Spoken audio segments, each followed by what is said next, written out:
I never imagined that the night meant to welcome me into my fiancé's family would be the same night the world watched me being humiliated in real time.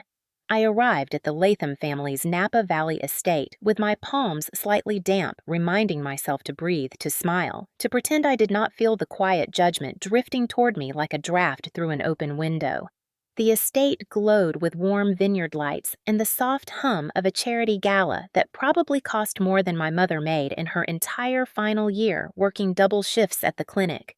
I adjusted the simple navy dress I chose because it reflected who I was rather than who they expected me to be.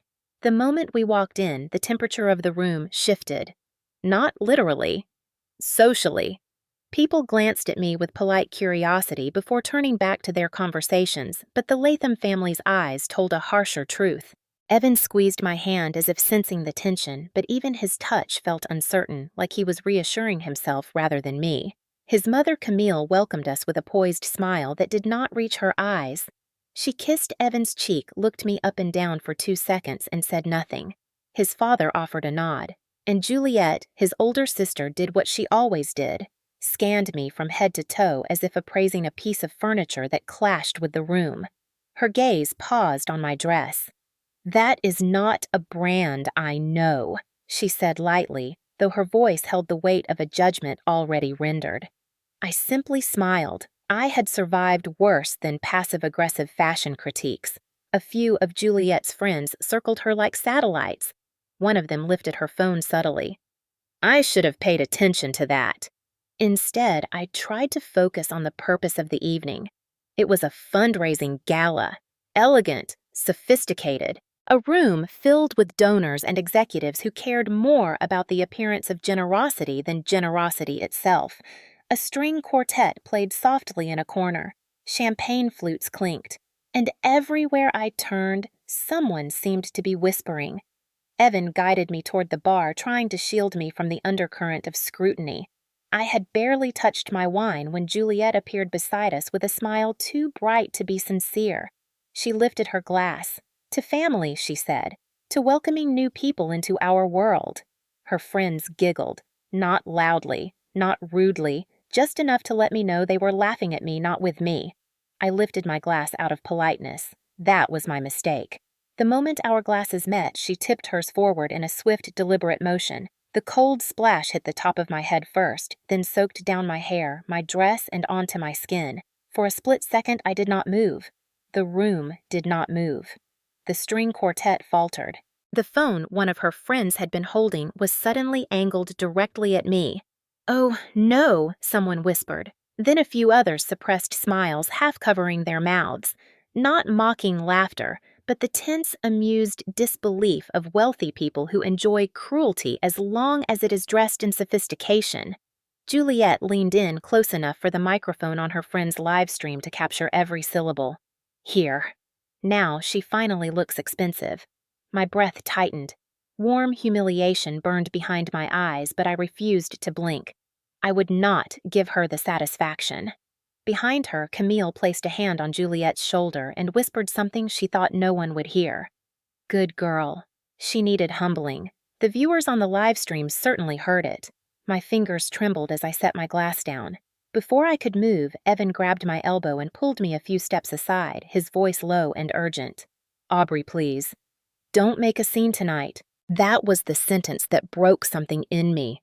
Not the wine, not the whispers, not even the live stream. It was the quiet betrayal from the one person who should have stood beside me. I looked at him, really looked at him, and saw the truth. He was not defending me. He was protecting the illusion of his family. "I will not," I said softly. "But you just did." I stepped back, my dress clinging uncomfortably to my skin, the wine dripping down my collarbone. I felt every pair of eyes following me as I walked toward the exit. Some were sympathetic, some were curious, and some were entertained. The phone camera tracked me the entire way, streaming my humiliation to an audience I never asked for. As I reached the doorway, I saw the comments flashing on the screen. "Who is she? That was cruel. Rich people are unbelievable. This is going viral." I paused just long enough to steady my breath. I would not cry in front of them. I had learned long ago how to keep tears from falling in public. My mother taught me that skill when she worked 3 jobs and still whispered to me that we were allowed to be proud of who we were. I walked out of the room with my spine straight, leaving behind the music, the whispers, and the phone that continued capturing my retreat. When the door closed behind me, I exhaled slowly, tasting both the bitterness of wine and the bitterness of truth. This was not the worst humiliation of my life, but it would be the last one I ever allowed from that family. And I knew without knowing how yet that something had shifted in me. Something quiet, something sharp, something that would change all of our lives. I did not grow up in a world of vineyards and charity galas, nor did I grow up understanding why some people believed they had the right to measure the worth of others by the cut of their clothes or the circles they moved in. My childhood smelled of antiseptic wipes and long hospital hallways because my mother, a medical assistant, often brought me along when childcare fell through. She worked 16-hour shifts more weeks than not, and I learned early how to make myself small, quiet, unnoticed because she was already carrying enough. I would sit in corners with coloring books, and sometimes the nurses would slip me juice boxes, but most days I simply watched. I watched people beg for treatment they could not afford. I watched overworked staff scramble to keep up. I watched insurance companies decide whether someone deserved to breathe another day. That was the backdrop of my upbringing, a world where dignity was something you defended tooth and nail because no one else would defend it for you.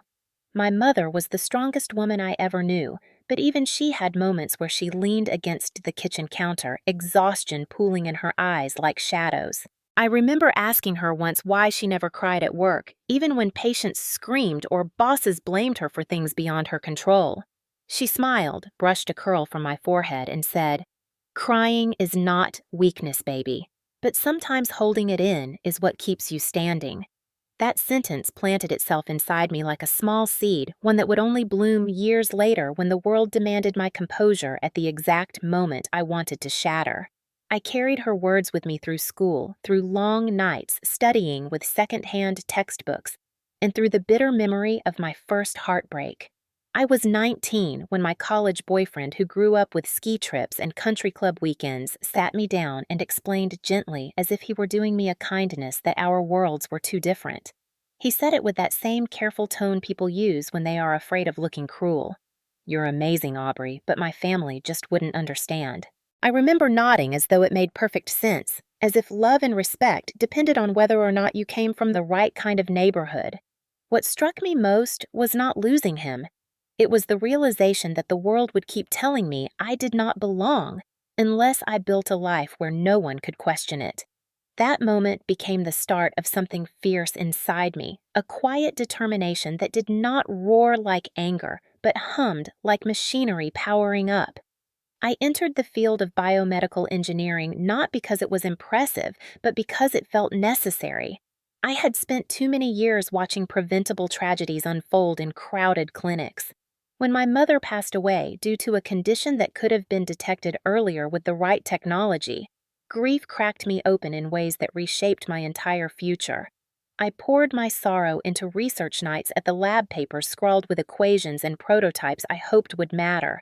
Grief is not a weakness when it becomes fuel. That's what I learned. And eventually, that fuel led to Metascan AI, a startup that began in a cramped shared workspace with borrowed equipment and a grant barely large enough to cover our first server. People underestimated us. Investors told me to bring on a male co-founder if I wanted to be taken seriously.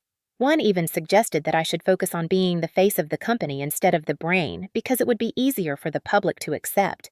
Every comment chipped away at me, but never deep enough to break me. I had been built to bend without snapping. Years passed. Metascan grew. It grew because I refused to let humiliation define my future. It grew because every obstacle only reminded me of what I had already survived. Poverty, loss, bias, dismissal. All of it forged me, pressed me into a shape that could withstand pressure far worse than a glass of red wine and a roomful of whispering elitists. So when Juliet tipped that wine onto my hair and her mother whispered that I needed humbling, I did not collapse. I did not scream. I did not even tremble for long. I remembered my mother leaning against the counter. I remembered her saying that sometimes holding it in is what keeps you standing. And so I stood. I stood there with wine dripping down my back and an entire room waiting for me to fall apart. I stood the way she would have. I stood because the girl who spent afternoons in hospital hallways had learned how to endure moments far more humiliating than people realized. What they saw as silence was actually composure. What they saw as passivity was actually calculation. And what they saw as someone breaking was someone preparing to rise. My childhood taught me to survive. My loss taught me to fight. My work taught me to build. And all of it taught me this: it is often the people who appear the calmest in the moment of cruelty who end up changing the story entirely. That night, as I walked away from the gala and felt the cold air hit my damp skin, I understood I was not walking away because I was weak. I was walking away because something inside me had shifted, aligning itself with years of strength that had never been acknowledged. I was not humiliated. I was awakened. And the people who thought they had broken me were about to learn what I had learned a long, long time ago. I do not break. I transform. Evan was never the villain of my life, at least not in the way people imagine villains to be. He did not raise his voice, belittle me, or treat me with cruelty. His harm came in a quieter form, the kind that slips in disguised as gentleness and reason. When I first met him at a medical tech conference in San Diego, he was the one who approached me with a warm smile and an earnest curiosity about my work. He listened to me talk about AI diagnostics like it mattered more than anything else happening in the room. For a long time, that was enough. Enough to make me feel seen. Enough to let me believe that the world I came from and the world he came from could blend without grinding each other down. Evan had grown up in a polished world of private schools, summer abroad programs, and a mother who curated everything from the family's public image to the labels on their pantry jars. But he carried none of the arrogance people might expect from someone with his background. Or at least that was what I believed during our first year together. He was thoughtful, attentive, kind in the way people write about when they make lists of what they want in a partner. He always opened my car door, always asked about my day, always apologized when he had been distracted or distant. But beneath that gentleness, something else lived quietly: a hesitation, a fear of disruption, a need for calm so strong that any ripple in the surface of his life felt like a threat he had to smooth over immediately. I noticed it the first time he brought me to dinner with his family. Juliet made a comment about my shoes, a little laugh tucked into the words, not cruel but condescending enough to sting. I waited for Evan to defend me. He did not. Instead, he placed a hand on my knee under the table and whispered, "I know she can be a lot. Just ignore her." I should have recognized the pattern then, but love makes us rewrite warning signs as things we can fix later. Over time, I learned that Evan avoided confrontation with the same intensity most people avoid fire. If his mother criticized his choices, he changed course to appease her. If Juliet insulted someone, he said she was stressed. If a disagreement arose between us, he kissed my forehead and said, "Let's not make this complicated," as if complexity itself were a kind of sin. What he never understood was that the world had never given me the luxury of avoiding complications. I was not raised in a family where problems were smoothed away with money or influence. I grew up watching my mother fight for every hour she worked, every test she needed, every breath she had left. Silence had never protected us. Silence had been the thing that swallowed too many years we could not get back. Loving Evan meant loving someone who believed peace was the highest virtue, even when that peace required someone else's silence. When we argued on the rare occasions we did, he always tried to settle things by asking me to lower my voice, even when my voice had not risen. It was not the words he objected to. It was the disruption, the discomfort, the reminder that love sometimes needed to be loud. The irony was that Evan admired me most for the very strength he asked me to mute. He loved my drive, my ambition, my ability to walk into boardrooms filled with executives twice my age and refuse to be talked over. He bragged about me to his friends, telling them how inspiring it was to watch me build Metascan from scratch.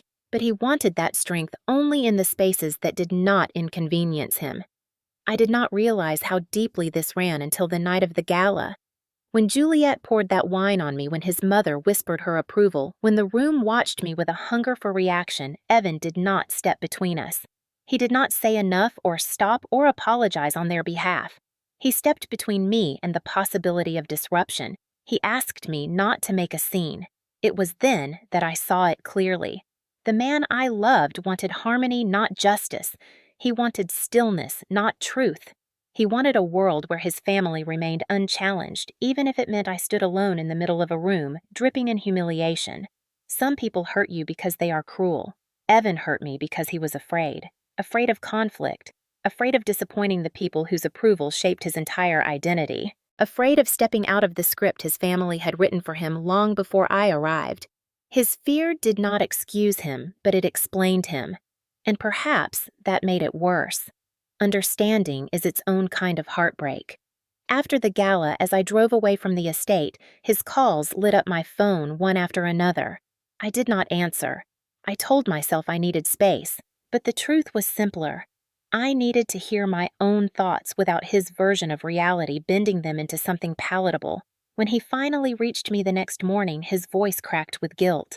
"Aubrey, I am so sorry. I didn't know what to do. They shouldn't have done that. You didn't deserve it." I waited for the words that mattered, for him to say he wished he had stood up for me, for him to say next time he would, but he did not. Instead, he said I just didn't want things to get worse. That was the sentence that settled into my chest like ice. Worse for whom? Worse in what way? Worse because the illusion of family unity might fracture. Worse because he would have to face the people who shaped him. Worse because peace meant more to him than my dignity. Silent men can break women in the loudest ways.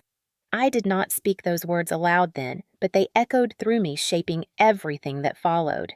Evan was not the villain in my story. He was the reminder that love is not enough when courage is absent, the reminder that peace kept at the expense of someone's dignity is not peace at all, and the reminder that I had learned long ago how to survive without anyone stepping in to defend me. The night he failed to stand beside me was the night I finally remembered who I was and what I had survived to become.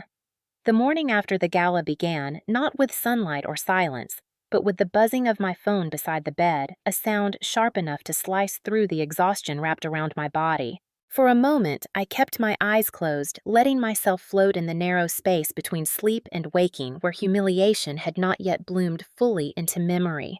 I could still feel the cold wine sliding down my back, still see the phones pointed at me, still hear Evan saying, "Please don't make a scene."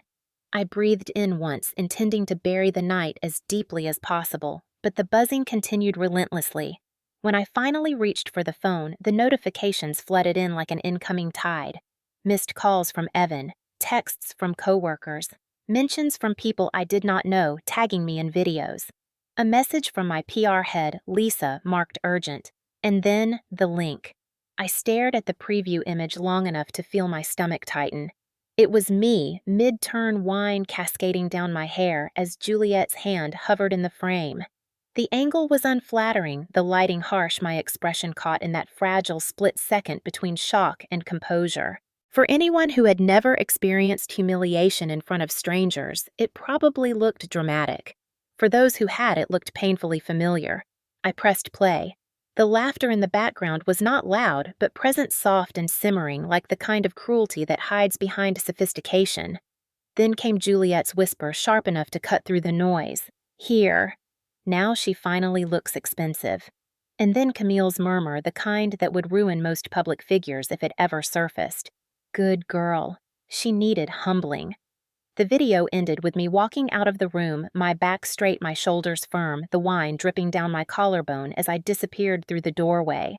A single comment blinked at the bottom of the screen posted just an hour earlier. "Whoever she is, she deserves better." The number of views beneath it was already over 78,000 and climbing. My phone buzzed again. Another message from Lisa.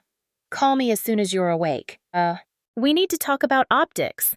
My muscles ached as I sat up the previous night, settling on me like weight.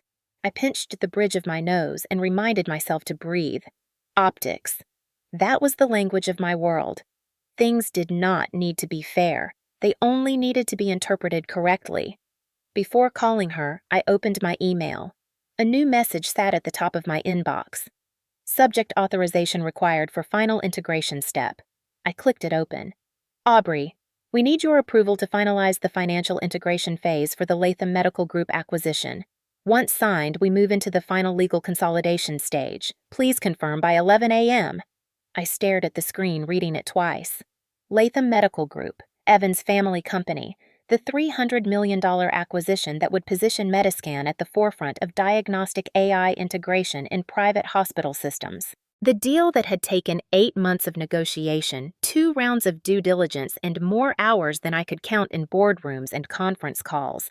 A deal that had nothing to do with my personal life, at least not until last night. I sat back slowly, the irony settling over me like a cold breeze. Of course, the universe decided to merge humiliation and business into one convenient intersection. A text from Evan came through. Aubrey, please call me. I need to explain. I put the phone face down. There was nothing he could say that would change the truth, and that truth was now spreading across social media faster than any press release could contain. When I finally called Lisa, she answered on the first ring. Are you okay? She asked, though her voice held the tone of someone already preparing strategies. Physically, yes. Publicly, we're working on it, she said. The video is circulating, but the comments are largely sympathetic. People aren't blaming you. They're disgusted with the girl who poured the wine. I exhaled a small relief, but not a full one.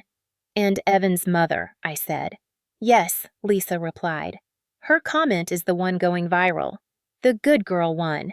It's not great for the Latham reputation. There it was again. Reputation.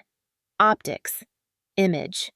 In my world, perception shaped everything, which meant this situation had implications far beyond embarrassment. Before she could say more, a second incoming email alert flashed across my screen. It was from my general counsel, Martin. Subject morning update needed regarding Latham integration.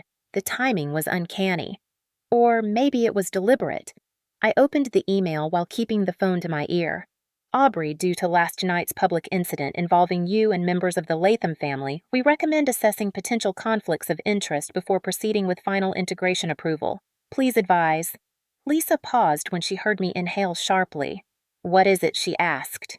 I read the email again slower this time, letting each word settle. I knew what needed to be done, and the decision felt strangely calm, almost clinical. I said Lisa hold off on any statements for now. Let the public react organically. She hesitated. Are you sure? Yes.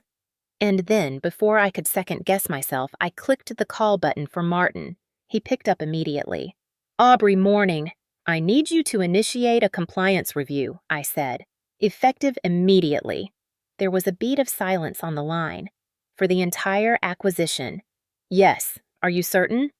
Absolutely. The steadiness of my voice surprised even me. Compliance review was not a trivial request.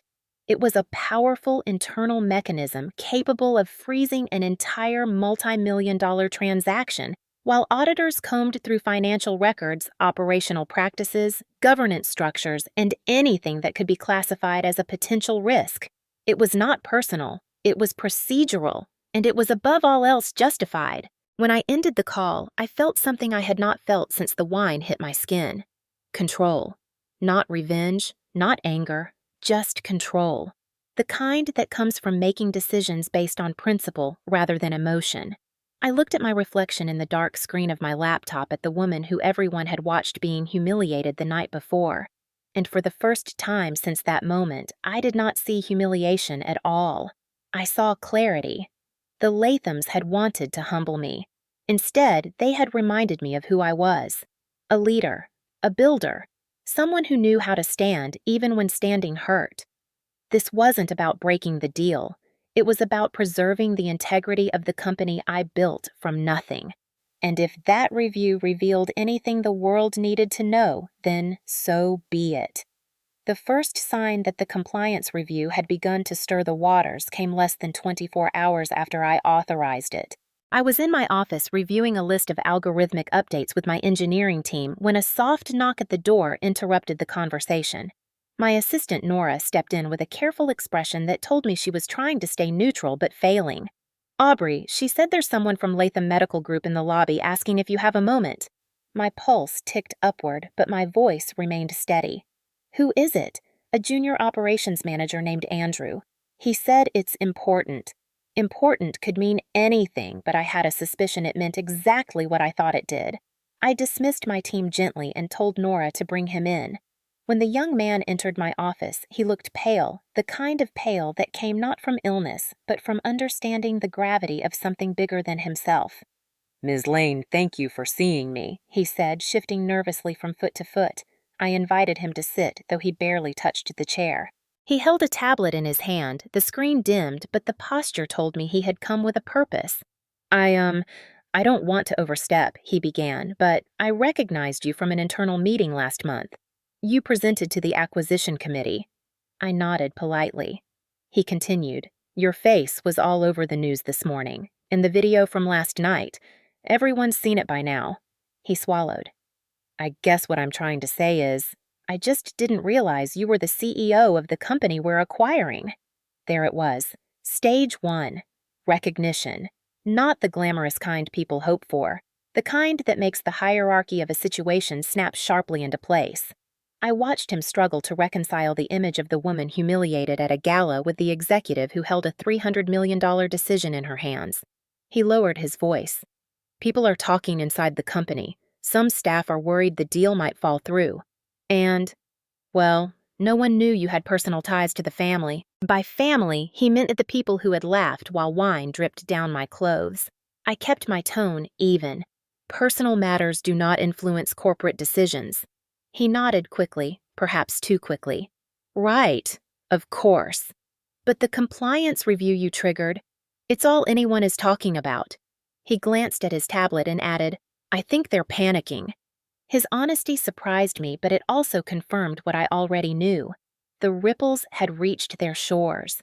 When he left, gratitude flickered briefly across his features as if he felt he had done something brave simply by acknowledging the truth. I sat back in my chair, letting the weight of Stage 1 settle. Recognition was harmless on its own, but it foreshadowed what would come next. And Stage 2 did not take long. The email arrived at precisely 2:17 p.m., with the subject line marked Internal Escalation Notice. It was addressed to me, copied to my general counsel, and had been forwarded from the CFO of Latham Medical Group. The body of the message was concise. "Ms. Lane, we have received your compliance review activation notice. Given the magnitude of the acquisition, we request clarification regarding the scope of the review and any concerns you believe may affect our timeline. Additionally, we would appreciate a brief call to discuss next steps. Respectfully, Jonathan Pierce, Chief Financial Officer, Latham Medical Group respectfully was doing a great deal of heavy lifting there. CFOs do not panic in writing, but they do reveal alarm through their urgency." And he had responded within hours. I forwarded the email to Martin without comment.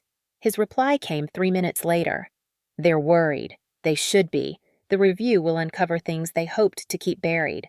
Have you seen early audit notes?" I had not. He sent them. The documents were preliminary, but the findings were already significant. Incomplete disclosures, overstated revenue projections, deferred liabilities not properly reported. Not fraudulent, not illegal, but deceptive enough to raise red flags for our board. The kind of red flags that could sink an acquisition if the timing aligned with a public scandal. And the timing had never been worse for them. When I looked up from the documents, the rooms seemed sharper outlined in clarity rather than emotion. The humiliation from the gala had receded. What remained was a simple truth. Business was business, and the Lathams had created a risk not just socially, but structurally. I leaned back, crossing my arms as I considered the meeting that would inevitably follow. Stage 2 was officially underway, but Stage 3 was the one no one could stop.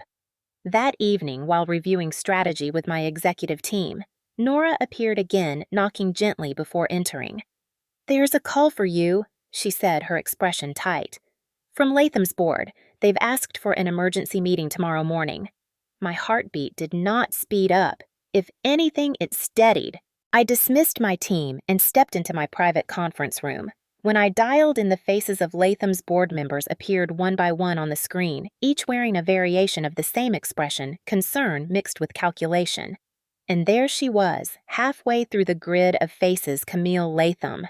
Her jewelry was immaculate, her posture composed, but her eyes flickered with something that looked almost like recognition. Not of me. Of the consequences. Their chairman began. "Ms. Lane, thank you for joining us. We understand you initiated a compliance review last night." "Yes," I said. "May we ask why?" he continued cautiously. I opened the presentation file sitting on my desktop. It was only 3 slides long. The first slide held a single image, the still frame of the live stream of Juliet tipping the wine over my head. The second slide held Camille leaning toward her daughter, mouth forming the words, "Good girl." The third slide held the timestamp confirming the video had gone viral across multiple platforms linked to the hashtags associated with both our companies. Silence pressed against the walls of the meeting. Finally, I spoke. Acquisitions require alignment of values, transparency, and mutual respect. Last night raised concerns regarding cultural fit and governance appropriateness. As per policy, such concerns mandate a review. Juliet, seated beside her mother in the video window, jolted forward. "You're doing this because of a little joke." "It was not a joke," I replied, "and you know that." Camille's lips tightened, but she said nothing. The chairman cleared his throat. "Ms. Lane, do you intend to halt the acquisition?" "Not halt," I said. "Evaluate. Until the review concludes, integration cannot continue." More silence. Thicker this time. Stage 3 was not explosive. It was quiet, devastating, inevitable. Their faces said everything. The power dynamic had shifted, and not because I wanted revenge, because they had made a mistake and I had simply refused to look away from it. When the meeting ended, I closed the laptop, gently feeling neither triumph nor satisfaction. Just truth. The moment I stepped into that boardroom, everything changed. Not because of what they had done to me, but because of what they had revealed about themselves. The emergency meeting should have been the end of the tension, but in truth, it was only the beginning of the unraveling. The compliance review had frozen the acquisition in place, but the board of Latham Medical Group, steeped in pride and accustomed to getting their way, insisted on meeting in person, not over a screen, not through intermediaries. They wanted a physical room, polished and controlled, where they believed they still held power. I agreed without hesitation. The location was their downtown Napa headquarters, a glass building designed to intimidate those unfamiliar with executive corridors. I had walked through enough of these spaces in my life to be immune to their tactics. Still, the polished floors, the framed press releases, and the silent reception staff created an atmosphere that reminded everyone who entered that they were standing in someone else's kingdom. At least, that was what the Lathams expected. When I arrived, the boardroom door was already open, revealing a long walnut table and a dozen leather chairs arranged with the precise symmetry of a curated photograph. Water glasses sparkled beneath recessed lights. A large screen on the far wall displayed nothing but the Latham Medical Group logo, as if intending to remind me whose name mattered in this room. But beneath, the polished tension vibrated faintly like the hum of an overworked power line. The board members sat stiffly, each carrying an expression that ranged from discomfort to barely restrained alarm. Camille and Juliet sat side by side, dressed impeccably as always. Camille's posture was rigid, her spine straight as if she had fused herself into dignity. Juliet wore a blazer too formal for the occasion, perhaps believing professionalism could erase the stain of her actions. Evan was not present. I had not expected him to be. As I took my seat across from them, the chairman cleared his throat. "Thank you for coming, Ms. Lane. We appreciate your time." His tone was neutral, too careful weighted with the knowledge that everything he said could be used in documentation later. Corporate caution disguised as courtesy. "We understand the compliance review has raised concerns," he continued, "but we must discuss a way forward that preserves the integrity of both companies." I folded my hands on the table, waiting. The chairman looked at me more directly. "Before we proceed, we want to understand what your expectations are." Expectations. The word hovered in the air as if they wanted me to admit that the review was punitive, emotional, or personal. It was none of those things, but they were hoping to corner me into revealing a motive they could challenge. My expectation, I said calmly, is transparency. Full transparency. Financial, structural, and cultural. Especially cultural. A few board members shifted uncomfortably. Camille inhaled sharply. The chairman nodded slowly. Understood. Before he could continue, one of the directors cut in abruptly. Look, Ms. Lane, we all saw the video. It was unfortunate. But personal matters should not interfere with business matters. Juliet turned toward him as if expecting support, but his eyes did not meet hers. It was the kind of distancing people perform when someone has become a liability. I felt no satisfaction from it, only clarity. I reached forward and tapped a key on the small control panel at the center of the table. The screen behind me lit up, displaying the first slide of the brief presentation I had prepared, a still frame of the wine cascading over my hair. The air in the room tightened. Then came the second slide, Camille leaning toward her daughter, whispering, "Good girl." Every board member watched it silently, eyes widening just enough to reveal their horror. Some exhaled sharply. Others looked down at the table. Only Camille held her expression steady, though her jaw tightened imperceptibly. I did not linger on the image.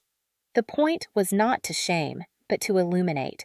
The third slide displayed the time-stamped screenshots of the video spreading across platforms linked alongside the hashtags connected to the acquisition. The optics are already public, I said, and unfortunately, corporate governance is not about separating personal actions from business consequences. It is about evaluating whether those actions indicate risk. One board member spoke quietly, sounding more tired than angry. So you believe we are a risk? I believe I said that how leadership behaves publicly reflects the culture of the organization they represent. If this acquisition proceeds, Metascan would be absorbed into that culture. That is something I must evaluate. Juliet leaned forward suddenly, her voice sharp. You're exaggerating this because you're embarrassed. It was a joke. A stupid one, but still just a joke. If you can't handle being teased, maybe you aren't cut out for leadership. A few board members closed their eyes as if praying for the outburst to stop. Camille placed a warning hand on her daughter's arm, but Juliet jerked away. No, she's punishing us. Because she felt small. I met her gaze steadily. I did not feel small. And I am not punishing anyone. I am protecting my company. The chairman intervened quickly. Ms. Latham, please refrain from personal commentary. Juliet's face flushed bright red. Her mother whispered her name in an urgent hiss. I moved to the next slide.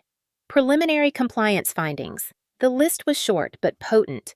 Underreported liabilities, inflated projections, inconsistencies, and disclosures. None were catastrophic alone, but together they indicated internal issues serious enough to threaten long-term stability. And now, with public scrutiny, those issues were magnified. The chairman's shoulders slumped. We were not aware of the extent of these discrepancies, he said quietly. I know, I replied.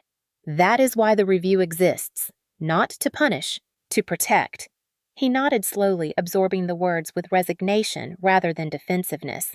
Then came a moment I had not anticipated. Camille spoke. Her voice was steady, but her eyes were glossy with something that might have been shame or anger or both. What do you want from us, Ms. Lane? The room fell still. It was not a confrontational question. It was a defeated one. I paused, letting the silence settle before answering. What I want is alignment, respect, professionalism, and evidence that this acquisition is still viable for both sides. If the review concludes that it is not, we will withdraw. Her lips pressed tightly together. She knew the implication. If Metascan withdrew, the investors would flee. Their valuation would plummet, and the scandal already circulating would become a narrative they could never erase. Juliet sank back in her chair, her earlier bravado dissolving. She looked suddenly smaller, as though she had finally realized that consequences were no longer abstract. They were tangible and approaching. The chairman folded his hands. Ms. Lane, we accept the review. Whatever findings emerge, we will address them. And we ask that you continue to consider the acquisition in good faith. I nodded. I intend to. The room exhaled collectively, as if grateful the confrontation had not escalated into something irreparable. but the shift in power was undeniable. In that moment, the Lathams saw me not as the woman they had laughed at, not as the outsider they believed they could belittle, but as the executive who held the future of their company in her hands. And I had not raised my voice once. When the meeting adjourned, the board members filed out with polite nods, some avoiding my eyes, others meeting them with quiet acknowledgement. Camille paused near the door, turning toward me with an expression torn between pride and remorse. For a moment, she looked as though she might apologize, but instead, she simply nodded and left without speaking. Juliet walked out last. She did not look at me. She did not have to. The humiliation she had intended for me had returned to her in a form she never expected. Not loud, not vengeful, simply true. And sometimes truth is the sharpest humiliation of all.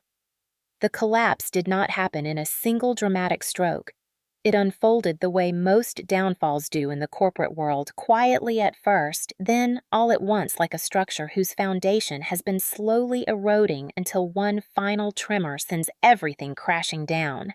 The day after the boardroom meeting, my compliance team sent me their first formal summary. The language was professional, measured, and clinical, but beneath the sterile phrasing lay the truth. Latham Medical Group had been painting a picture of stability while concealing cracks they hoped no one would notice. The discrepancies found during the initial review were not catastrophic, but they were enough to demand explanation, enough to raise suspicion among our board, enough to make investors uneasy, enough to stall any acquisition that relied on pristine optics. And after the viral video, nothing about their optics was pristine. The first blow came when an early investor in Latham, a fund known for its conservative risk assessment, contacted their board to express deep concern regarding reputational implications. Translation: they wanted to distance themselves before the situation worsened. Within hours, 2 other investors requested updated financial statements. That alone would not have shaken the company. But then, one of the tech blogs that monitored healthcare acquisitions published an article titled "Scandal at Napa Gala Raises Questions About Latham Leadership." The article did not name me, but it did embed clips from the live stream. It did mention the compliance review, and it did mention that Metascan AI, a rapidly rising competitor in the diagnostic field, had the legal right to walk away at any moment. The article spread quickly. The comment sections were ruthless. By mid-afternoon, their stock dipped 4%. Not catastrophic, but enough to create unease. Enough to begin the whispering. Meanwhile, I continued my work at Metascan as if nothing had changed. I met with my engineers, reviewed prototypes, and prepared for our upcoming FDA submission. But beneath the surface, the air around me felt charged, as if everyone sensed something shifting. Nora poked her head into my office with updates throughout the day. Latham's PR team released a statement addressing the unfortunate incident, but did not apologize. Investors were requesting meetings. Reporters had begun contacting our communications department, and Evan had called 5 more times. I did not call him back. By the end of the week, the compliance review deepened. New findings emerged, none of them criminal, but all of them troubling. Deferred liabilities, questionable vendor partnerships, poor documentation of research costs. Nothing that would sink a company on its own, but enough to erode trust. Enough to make the board of Metascan voice concerns in increasingly pointed tones. When I met with them Friday morning, the room was tense. Our chairman adjusted his glasses and asked flatly, "Is the acquisition still viable?" I responded with the truth. "That depends on the outcome of the review and the corrective measures proposed by Latham." He nodded, but his silence spoke volumes. The board was preparing for the possibility that the acquisition might fail, and Latham had no idea how close they were to losing everything. Later that afternoon, my phone buzzed with a message from Martin. "You should see this." He forwarded a link to a business news site. My stomach tightened as I read the headline. Latham shares dropped 12% amid concerns over governance and pending acquisition. 12%. In a single day. That was not a dip. That was a warning siren, and it was only the beginning. Over the next 48 hours, a chain reaction ignited. Investors began pulling out. Latham's debt-to-asset ratio was scrutinized. Their liquidity projections were questioned. Analysts speculated publicly whether the acquisition would collapse. On Sunday morning, before I even had coffee, another article appeared. An inside source confirms internal turmoil at Latham with leadership facing scrutiny after viral video scandal. Internal turmoil. It was the kind of phrasing that sent markets spiraling. I suspected the inside source was someone who had attended the board meeting or someone who had simply connected the dots from compliance leaks, but it did not matter. The story was out. By Monday, the stock had fallen 22%, the sharpest drop in the company's history. Phones rang non-stop in their headquarters. Staff whispered about downsizing. Junior analysts scrambled to find explanations. And somewhere inside that building, Juliet and Camille were finally experiencing the consequences they had never imagined when they laughed at me. The official email came from their chairman at 6:34 p.m., requesting an urgent follow-up meeting. Before I could respond, a second message arrived from an unexpected sender. Evan, Aubrey, please, I know you're angry, but things are falling apart here. My mother is panicking. Juliet hasn't left her room. The board is furious. Please call me. I sat with that message for a long moment. Angry was not the right word for what I felt. Anger burns hot. This was something cooler, clearer, a recognition of the way choices ripple outward, touching everyone, reshaping futures. I typed a simple reply. This is not personal. This is business. He responded instantly. But last night was personal, and you're punishing them for it. My jaw tightened. I wrote back, I am not punishing anyone. Your family's behavior raised concerns. The review uncovered the rest. The acquisition is in jeopardy because of their actions, not mine. He did not respond again. As the week progressed, the collapse accelerated. Juliet was asked to step aside from her interim leadership role pending further review. Camille resigned from the hospital foundation board after donors expressed discomfort with the viral footage. And Latham's board issued a formal statement acknowledging governance failures and promising corrective action. But corrective action cannot undo the erosion of trust. Not in business, not in leadership, not when your integrity has been questioned on a public stage. And late Wednesday afternoon, the final blow arrived, a vote. The Latham board unanimously agreed to suspend the acquisition indefinitely, pending a full internal audit. They attempted to phrase it diplomatically.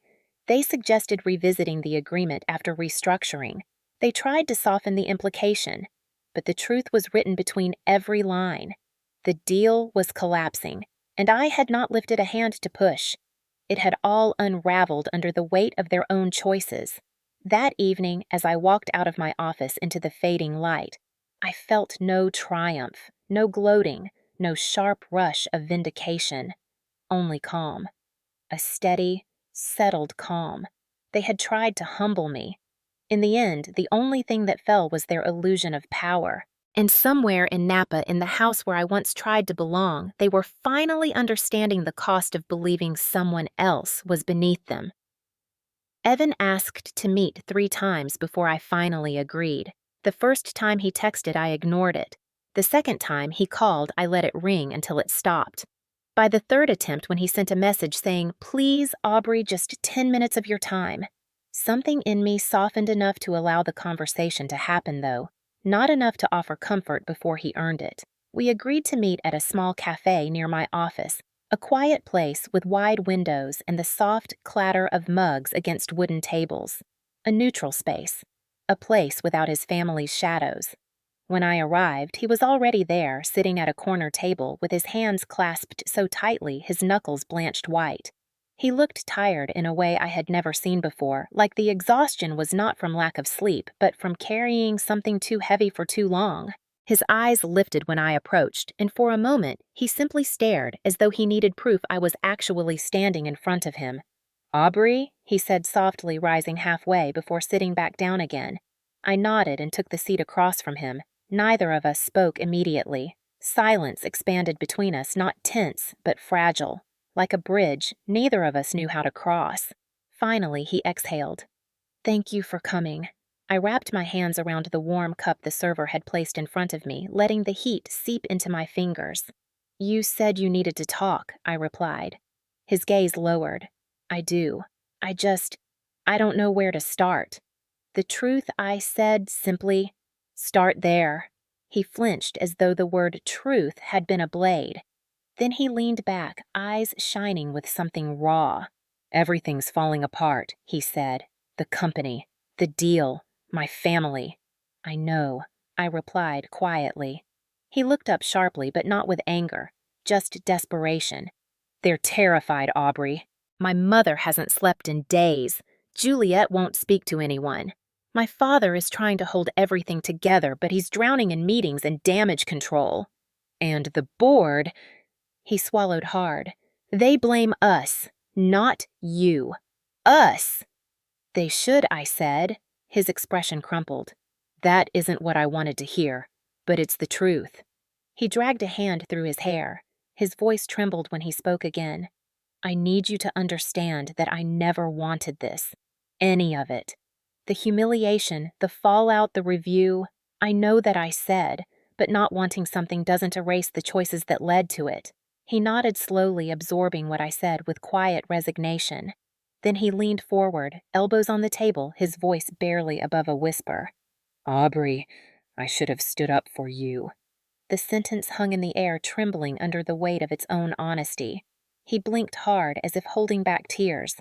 "I keep replaying it in my head. You standing there, wine dripping down your hair, and I froze. I didn't know what to do. I didn't want to make things worse." I stared at him for a long time, the memory rising again like a tide, but without the raw sting that once accompanied it. Worse, for whom? Evan. He flinched again, pressing his lips together. "For everyone," he whispered. "For the night. For my family. For you." I shook my head slowly. Making things worse would have meant confronting them. Making things worse would have meant breaking the illusion of harmony they cling to. Making things worse would have required courage. His shoulders sagged. "I know. And I didn't have it. Not then. Not when it mattered." He looked at me with the kind of vulnerability that made my chest tighten despite everything that had happened. "I loved you," he said quietly. "I still do. But I loved peace more." His voice cracked. "And that's what I'm sorry for. I didn't protect you. I protected the version of life they wanted me to live. The version where no one raises their voice, no one disrupts anything, and everyone smiles even when something terrible is happening right in front of them. I thought being peaceful meant avoiding conflict, but it meant abandoning you." His confession sank into the space between us, heavy and unflinching, and for the first time since the gala, I felt my anger loosen its grip. Not disappear, but shift into something more measured, something that understood pain without excusing it. Evan looked down at his hands. "I've spent my entire life trying not to disappoint them. Every choice I made was shaped by what would keep things calm, what would keep things simple. But loving you wasn't simple. You challenged things. You challenged me, and I didn't rise to meet any of it. I just hid behind the quiet." He glanced up again, searching my face for any sign of forgiveness. "I'm sorry, Aubrey. Truly. I didn't ask for perfection," I said softly. "I asked for partnership. For someone who would stand beside me, not behind their family." He nodded. "I know. I failed you." There it was. A truth offered without defensiveness. A truth he had finally allowed himself to admit. The cafe murmured around us, the gentle hum of life continuing as we sat suspended between past and present. "I do forgive you, Evan," I said finally. His breath hitched. "But that does not mean we can go back to what we were." His shoulders fell in quiet acceptance. "I didn't think we could. I just needed to say those things." He swallowed hard before adding, "You deserved someone who would have stood beside you that night. Someone who wouldn't have let you walk out alone." I looked out the window, watching cars drift past and pedestrians move along the sidewalk. For a moment, I saw myself leaving the gala, the straight spine, the steady steps, the wine soaking into my skin. I had walked out alone, but I had not fallen. When I turned back to him, my voice was steady. "Your silence cost you more than my words ever could." He closed his eyes, briefly absorbing the sentence like an ache he had earned. When he opened them again, they were filled with something quiet and final. Acceptance. "Thank you for hearing me," he said. And even though I knew those words would be our last real exchange, they felt right. Necessary. We sat a moment longer, two people who had once imagined a shared future, now realizing the threads binding us had already unraveled long before the wine was poured. When we finally stood, he did not reach for my hand, and I did not offer it. We walked out of the cafe separately, stepping into different chapters of our lives. Sometimes the gentlest heartbreaks are the ones that close doors forever. In the weeks that followed my meeting with Evan, my life shifted in quiet but irreversible ways, as though someone had turned a dial inside me and sharpened every instinct I had spent years softening to fit other people's expectations. I didn't wake up one morning suddenly healed, nor did I pretend the humiliation had disappeared. It lived in me like a bruise beneath the skin, no longer painful to touch, but impossible to forget.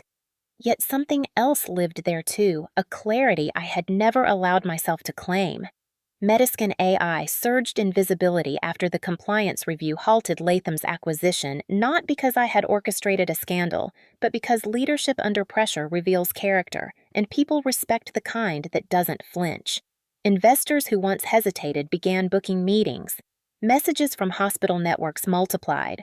One board member told me during a call that executives everywhere were circulating the livestream clip not for the humiliation, but for the moment I walked away without raising my voice.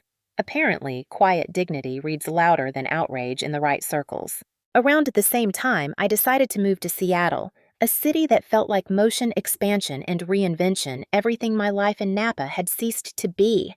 I rented a modest but sunlit apartment overlooking the water, a place where mornings felt clean and unburdened.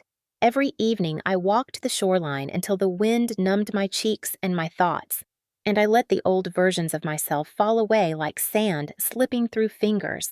People often think healing is about letting go of others, but more often it's about letting go of who you were forced to be around them. In Napa, I had learned to shrink. In Seattle, I let myself expand. The first expansion came in the form of new hires. I built a department dedicated entirely to ethical integration, ensuring no partner company could ever shape our culture through entitlement or intimidation.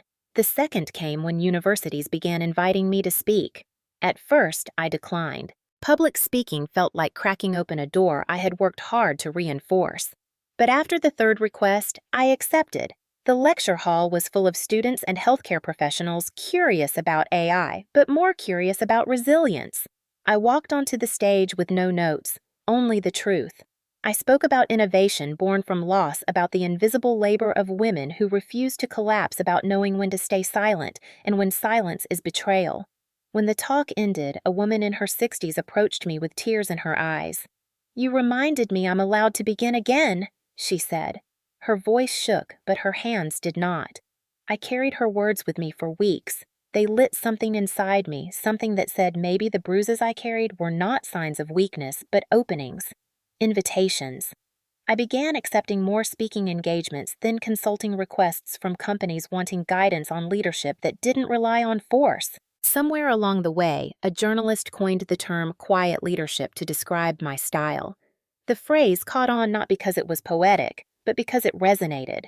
People are tired of loudness disguised as strength. They are hungry for steadiness.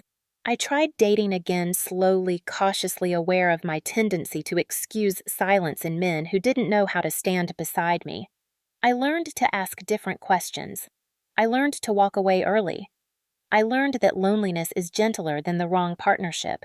As for Evan, I heard updates through industry whispers. His family's company was still recovering, struggling to rebuild credibility. I didn't celebrate their downfall. I had never wanted destruction, only respect, but knowing I had refused to be diminished gave me peace. One night, as I stood on my balcony overlooking the shimmering Seattle skyline, I realized something profound. My life hadn't been ruined by humiliation. It had been redirected, and the path it redirected me toward was broader, steadier mine. The woman who walked out of that gala soaked in red wine was not the same woman standing here now. She had been tested. She had been underestimated. She had been dismissed, but she had not broken. Instead, she had become someone new, not harder, not colder, but clearer. A woman who knew exactly where she belonged. A woman who would never again wait for someone else to choose her. A woman rebuilding not from ruin, but from revelation. Nearly a year had passed since the night of the gala, long enough for the sharp edges of memory to soften, but not enough for them to disappear.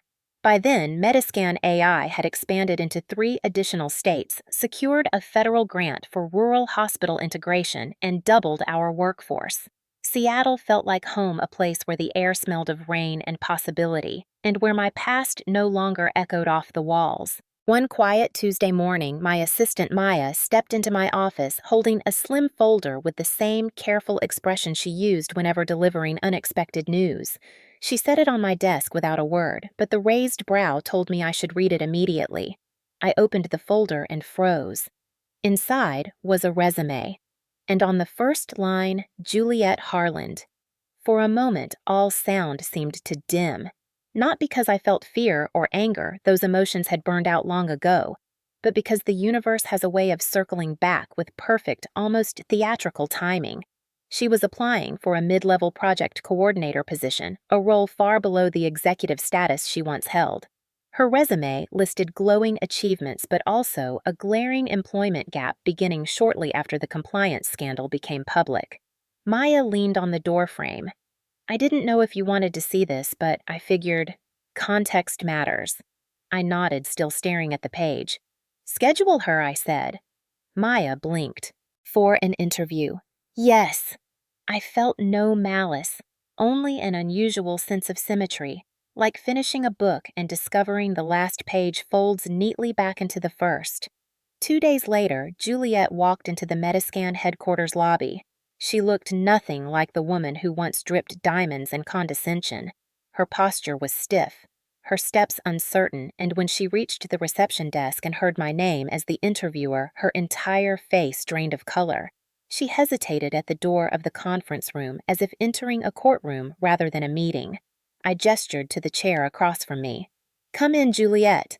She sat with the careful precision of someone trying not to break anything, including herself. For a moment, neither of us spoke. I watched her gather composure, watched the flicker of recognition that she was now in my territory, not hers.